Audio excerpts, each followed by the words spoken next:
Welcome to our Flutter tutorial. In this video, we'll explore the SizeBox widget, a versatile tool for controlling the size of widgets within your Flutter app. Understanding the SizeBox widget is essential for precise layout and design control in your Flutter applications. Let's get started. First, let's clarify what a SizeBox widget is. A SizeBox is a Flutter widget used to constrain the size of other widgets, such as text, images, or containers. It allows you to precisely control the width and height of the child widget it wraps.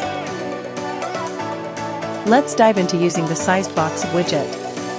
Here's a basic example of a SizeBox widget in your Flutter code. You set the width and height properties to specify the exact dimensions you want for the child widget. The SizeBox widget enforces these dimensions on the child. Let's explore some use cases for the SizeBox widget. You can use SizeBox to create fixed-sized containers, ensuring consistent dimensions. You can add SizeBox to control the space around text or widgets within your layout. SizeBox can be handy for maintaining consistent spacing between images or icons. It's important to note that SizeBox enforces fixed dimensions.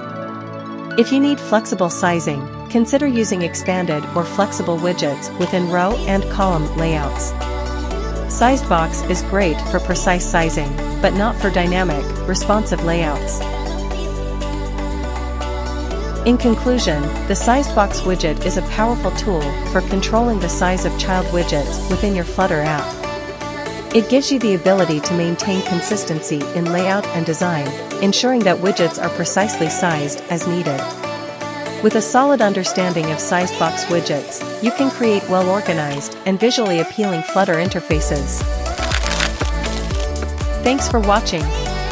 Don't forget to like, comment, and subscribe. Happy coding!